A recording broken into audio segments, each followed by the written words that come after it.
When I fall in love, I get dizzy.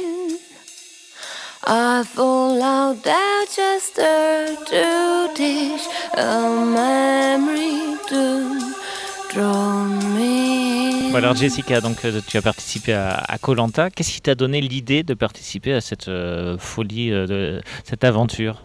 Alors Koh Lanta, je connaissais pas du tout, en fait, j'avais entendu parler.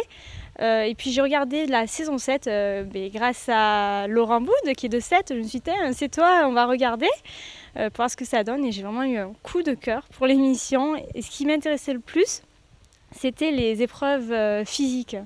Voilà, c'est vraiment ça. J'allais pour ça, les épreuves physiques, moins pour le côté survie.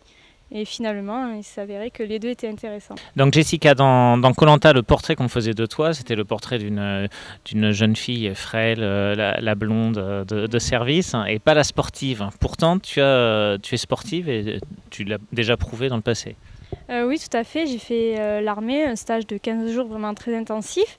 Donc je me suis dit, pour les épreuves physiques, ça va vraiment me servir, surtout que sur Terre, comme je suis un petit gabarit, je suis très leste. Donc je fais plutôt vite et j'ai pas peur de l'effort. Donc je me surpasse très facilement.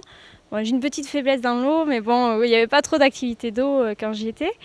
Mais apparemment, ils avaient besoin d'une blonde pour faire le rôle de la petite fille frêle. Bon, j'assume tout à fait ce rôle, puis je suis aussi comme ça, j'ai deux facettes en fait, donc c'est pas important, j'ai vécu mon expérience, c'est essentiel. Et sur certaines épreuves, tu es même arrivé en premier, mais on ne l'a pas vu. Alors, la première épreuve, il y a eu l'épreuve pour avoir le feu. C'était une épreuve de confort. J'avais été malade pendant les 3 premiers jours. Je vomissais tout ce que je mangeais et tout ce que je buvais. Alors, avant que l'épreuve commence, j'avais vomi 3 fois. D'ailleurs, rien du tout, j'avais rien dans le ventre. Et donc, il y avait une palissade à passer. Et c'est vrai que j'avais vraiment passé brillamment la palissade. J'étais fière, j'étais contente. Et je me suis dit, tiens, on va voir ça, malade, je me surpasse. Je me suis dit, ça va être très bien. Et en fait, non, on n'a rien vu de tout ça, on n'a pas vu que j'étais malade, on n'a pas vu que j'avais passé la palissade brillamment.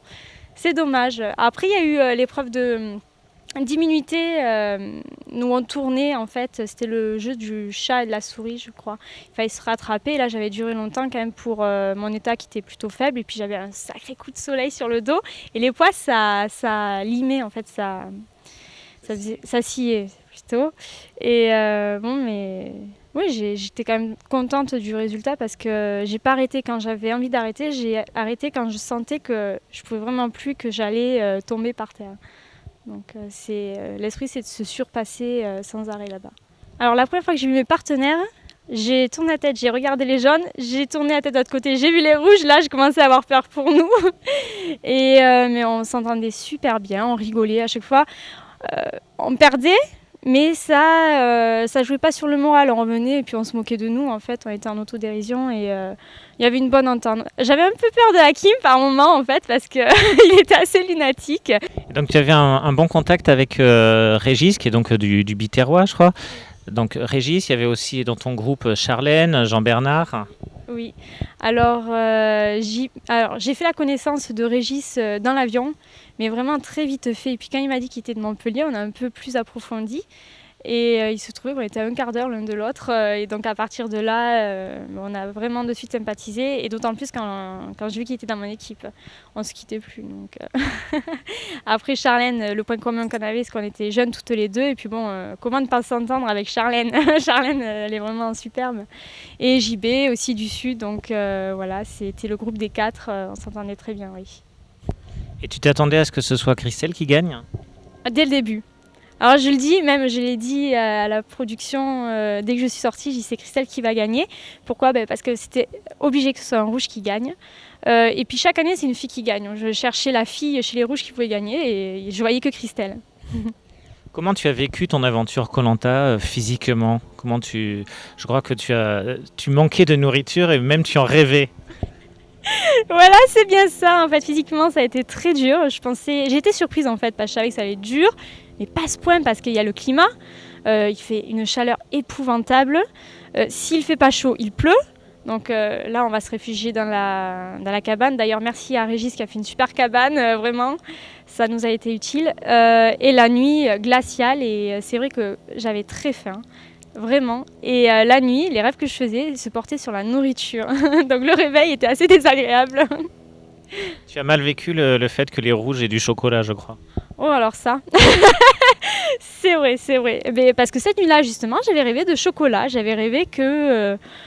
d'ailleurs, je ne m'en souviens plus du rêve, mais j'avais vraiment rêvé de chocolat. Et toute la matinée, les journalistes m'ont fait parler de chocolat. Ils m'ont dit qu'est-ce que tu veux gagner. Moi, bien sûr, je dis du chocolat. Et quand j'ai vu que c'était réellement des friandises qu'il y avait à gagner, et moi qui suis très gourmande, c'est vrai que je l'ai très mal vu, très mal vécu. Surtout que ce jour-là, en plus, pour cette épreuve-là, j'avais un blocage au dos. Je venais de me faire manipuler par le médecin, j'avais très très mal, donc ça aurait fait du bien pour le moral, le chocolat. Je crois que tu es revenu dans un sale état aussi de koh. Tu peux nous parler de ta perte de poids et de l'hospitalisation? Alors oui, koh Lanta, j'avais lu les années passées qu'il y avait des petits problèmes notamment de foie et d'estomac. Et j'ai pas échappé à la règle. Je suis revenue, bon, ça a été urgence de suite en fait, parce que bon, j'avais beaucoup maigri, vu que j'avais vomi les premiers jours. Je faisais 38-39 kilos. J'avais plus de réserve. Puis on prend des cachets le matin, ce qui fait que dans la malarone, ce qui fait qu'on a le ventre vide et ça nous rend malade. Donc oui, ben voilà, une infection du foie et de l'estomac. Voilà. Et tu as repris le dessus maintenant, c'est bon? J'ai repris le dessus, je suis en pleine forme, en très bonne santé. Tout va très bien là. Et tu serais prête à refaire ce style d'aventure ou d'émission? Alors ce que je disais il n'y a pas longtemps, c'est que ça me manque en fait. Ça me manque. Là, si on me dit tu retournes sur l'île, eh bien, j'y retourne. Donc oui, je serais vraiment partante pour notre fois. Still can't regret my big sin. Though I acted a fool, my double become a real has been.